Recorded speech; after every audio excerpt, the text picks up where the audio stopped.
क्या हुआ जब अचानक अयोध्या में पहुंचे सैकड़ों नागों का झुंड। इनका संबंध नागलोक से बताया जा रहा है। आखिर राम मंदिर प्राण प्रतिष्ठा से पहले इतने सारे चमत्कार क्यों हो रहे हैं? सबसे पहले गिद्धों का झुंड राम मंदिर के आसपास दिखाई दिया, जिसे जटायु का वंशज कहा जा रहा है। लोग इनके पूजा कर रहे हैं। इसके बाद कुछ भालू अयोध्या में अचानक से देखे गए, जो कि जामवंत का प्रतीक है। जब ऐसे चमत्कार देखने को मिल रहा है, जो अयोध्या के लोगों का ही खतरा साबित हो रहा है। और आज की वीडियो में हम बहुत बड़े रहस्य से पर्दा उठाने वाले हैं। आखिर राम जी का नागों के साथ क्या संबंध है? आखिर प्राण प्रतिष्ठा से पहले इतने सारे नाग एक के बाद अयोध्या में क्यों निकल रहे हैं, वो भी अलग अलग प्रजाति के। तो दोस्तों, आगे बढ़ने से पहले अगर आप एक सच्चे सनातनी है तो इस वीडियो को एक लाइक कमेंट करके जय श्री राम जरूर लिखिएगा। 22 जनवरी सोमवार के दिन अयोध्या के नवनिर्मित राम मंदिर में होने जा रहे रामलला के प्राण प्रतिष्ठा का सभी देशवासियों का बेसब्री से इंतजार है।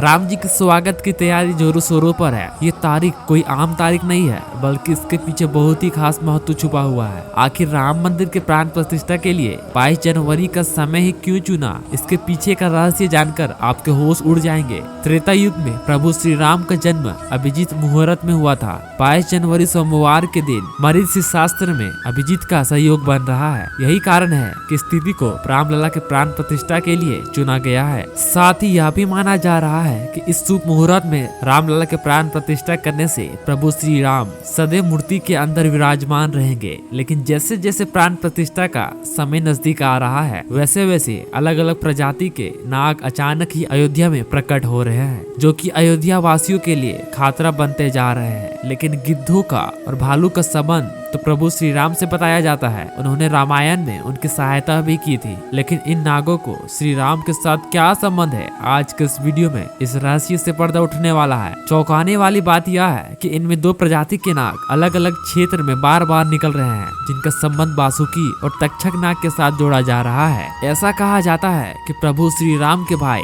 लक्ष्मण साक्षात आनंद शेष नाग रूप है, और वासुकी नाग, तक्षक नाग और शेष नाग तीनों ही आपस में भाई है, जिसमें तक्षक और वासुकी नाग पाताल में निवास करते हैं और शेष नाग बैकुंठ में भगवान विष्णु का सेवा करते हैं। तो अंदाजा लगाया जा रहा है कि प्रभु श्री राम अपने भाई लक्ष्मण यानी से शेषनाग और माता सीता के साथ अयोध्या धाम पहुंच रहे हैं। तो क्या शेषनाग के दोनों भाई पाताल में से उनसे मिलने के लिए बार बार प्रकट हो रहे हैं? दोस्तों, ये रहस्य बहुत ही बड़ा है, क्योंकि अयोध्या के क्षेत्र से जब एक सांप को पकड़कर सुरक्षित इलाके में छोड़ा जाता है, तो वही सांप पुनः राम मंदिर परिसर में भी देखा जाता है, जिसके कई बार मजदूरों को भी काम करने में भय महसूस होता है। लेकिन जय श्री राम का नाम उन्हें हिम्मत देता है। आप भी नीचे कमेंट बॉक्स में जय श्री राम जरूर लिखें। लेकिन दोस्तों, प्रभु श्री राम नागलोक के वीडियो के साथ क्या संबंध है, तो सच्चाई जानकर आपको पैरों तले जमीन खिसक जाएंगे, क्योंकि पूरी घटनाक्रम को मल्टीवर्स के साथ जोड़कर देखा जा रहा है, जिसे हिंदी में सृष्टि चक्र कहते हैं। मल्टीवर्स की सच्चाई जानकर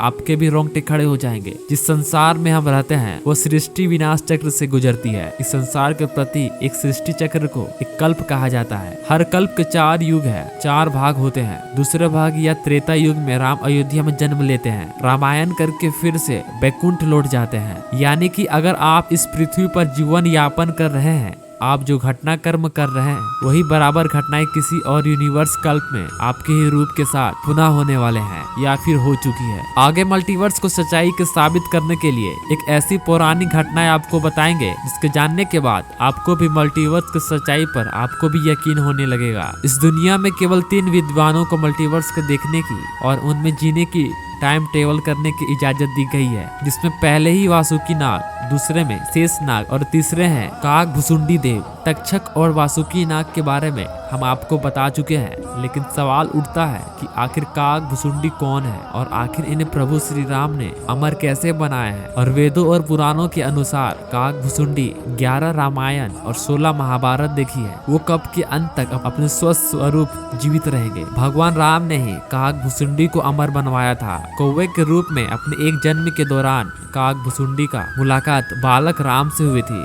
प्रभु खेल रहे थे और उसने पकड़ने की कोशिश की। समय आने पर काग भुसुंडी को भगवान के मुख के दर्शन हुए। बालक राम के मुख में आकाश गंगा और ब्राह्मण को देखने के बाद काकभुसुंडी ने भगवान राम से दूर उड़ना बंद कर दिया और उनके पास लौट आए। काकभुसुंडी ने भगवान राम को पहचानने के लिए क्षमा मांगे। भगवान ने उससे दिव्य मुस्कान दी और काकभुसुंडी ने उसकी इच्छा पूछी। काकभुसुंडी ने कहा कि वह भगवान राम के प्रति अपनी भक्ति हमेशा हमेशा के लिए करना चाहते हैं। काकभुसुंडी से प्रेम और संपन्न से प्रसन्न होकर भगवान राम ने उन्हें आशीर्वाद दिया कि काकभुसुंडी को कोई नहीं मार सकता और वो इस कल्प के अंत तक जीवित रहेंगे। इसके बाद सृष्टि के 27 चक्र जीवित रहे। अमृत का वरदान प्राप्त हुआ। वह कौवे के रूप में जीवित रहे क्योंकि उन्हें भगवान राम के निकट रहने का अवसर मिला था।